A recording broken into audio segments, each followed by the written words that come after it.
My name is Elizabeth Stier. I'm professor of obstetrics and gynecology at the Boston University Chobanian and Avedisian School of Medicine in Boston, Massachusetts, and I was asked to speak about anal cancer screening guidelines. I have no disclosures. Anal cancer, like cervical cancer, is caused by HPV and preceded by high-grade squamous intraepithelial lesions. This is a very nice cartoon of anal mucosa. This is normal appearing anal mucosa here. It is being invaded by the human papillomavirus.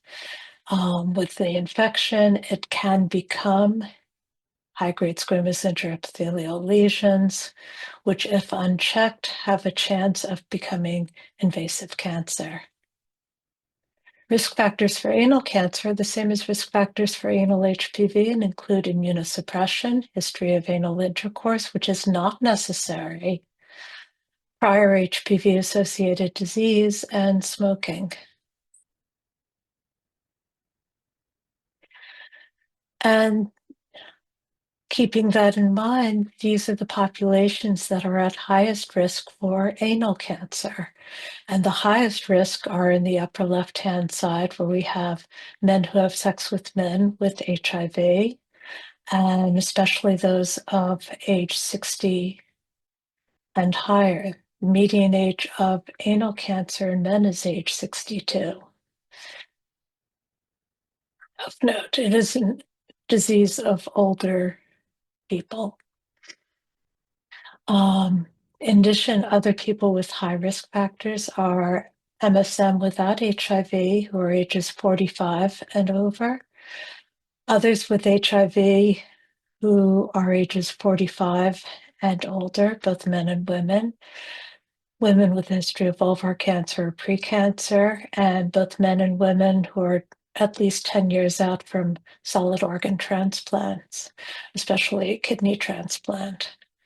Others who are at increased risk but not as at high risk include those with other HPV-associated cancers such as vaginal and cervical cancer and precancer, again, especially at older ages, starting at age 45, non-HIV immunosuppressed patients, and then there are a host of others as well. We can't forget, though, that the majority of people who get anal cancer are not in these particular high-risk groups that I've just mentioned, which are on the whole small populations, but actually are women in the general population. And women outnumber men with anal cancer at over 2-to-1, as you can see here. And the average age of anal cancer is 64 in women, 62 in men, and as opposed to cervical cancer, which is a cancer of younger patients.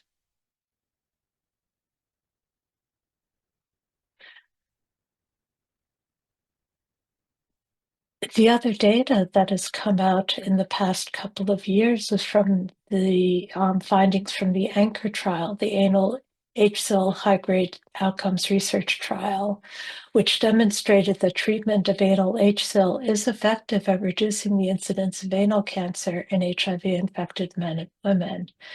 And it approximately halved the cumulative progression to cancer. So as you can see, treatment works, although it isn't as effective. We would like it to be 100% effective, and instead it's not nearly as effective, but it is effective compared to no treatment at all.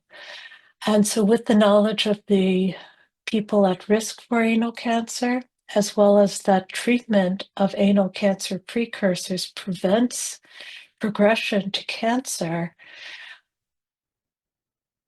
anal cancer screening guidelines have come out from both the International Anal Neoplasia Society, or IANS, and also from the CDC, the opportunistic infections in adults and adolescents with HIV.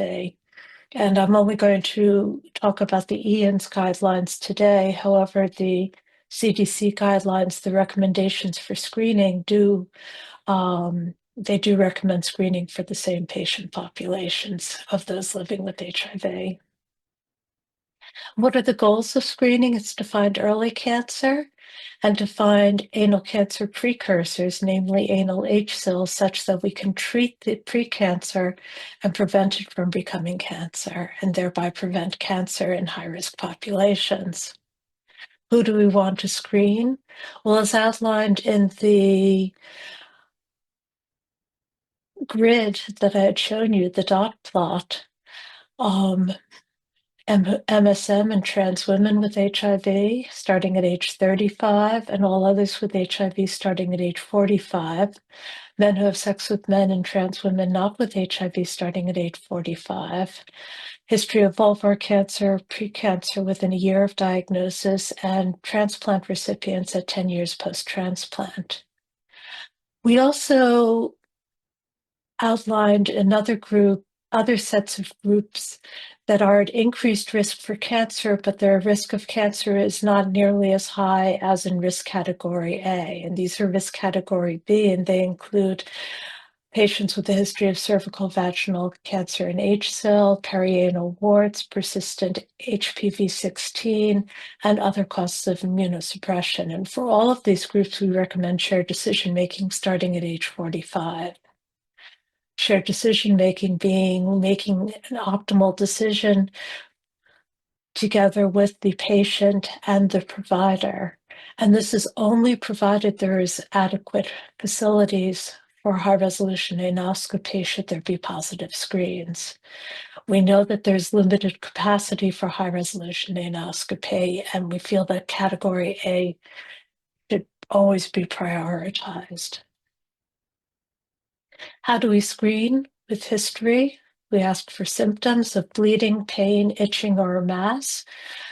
People always assume that it's a hemorrhoid and should not always assume that it's a hemorrhoid.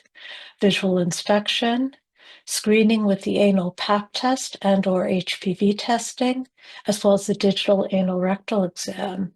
And this is summarized here with the findings as we've outlined them. The patients to be risk category A, risk category B, and with digital anal rectal exam, anal cytology, or anal HPV testing, abnormal results are referred for high-resolution anoscopy, and those with normal results should have the screening repeated in 3 years. We say 1 to 3 years, however, the recent cost-effectiveness analyses that have been done by Ashish Deshmukh actually found that 3 years was optimal as far as cost-effectiveness goes. And so in sum, this is a schema of what things look like in real life, where we have the screen-eligible patients who are invited to be screened. They indeed get screened. They have to get the results. Once they get the results, those with abnormal results need to be referred for HRA, and they need to not only be referred for HRA, but they need to go for their HRA appointments. And that involves having adequate capacity for HRA, as well as not having the fear of undergoing an HRA. Once they undergo an HRA and have biopsies, they need to get the results of the biopsies, and if high grade, they then need to get treatment for the high grade biopsies. And again, they need to be referred for treatment, and they need to undergo the treatment. And once they've been treated, they need to be screened all over again. This is a group of patients who are then at risk. They are at increased risk for anal cancer because they've been found to have anal H-cell. And they are at increased risk for recurrence and need to be rescreened to make sure that they don't recur. There are other steps, other caveats, other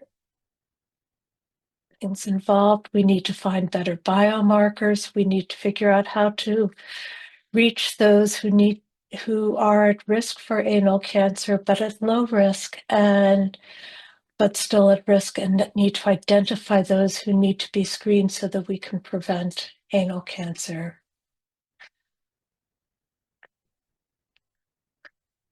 And I thank you, and Any questions, please feel free to email me, Elizabeth E.L. Stier at bu.edu. And thank you for your attention. Bye-bye.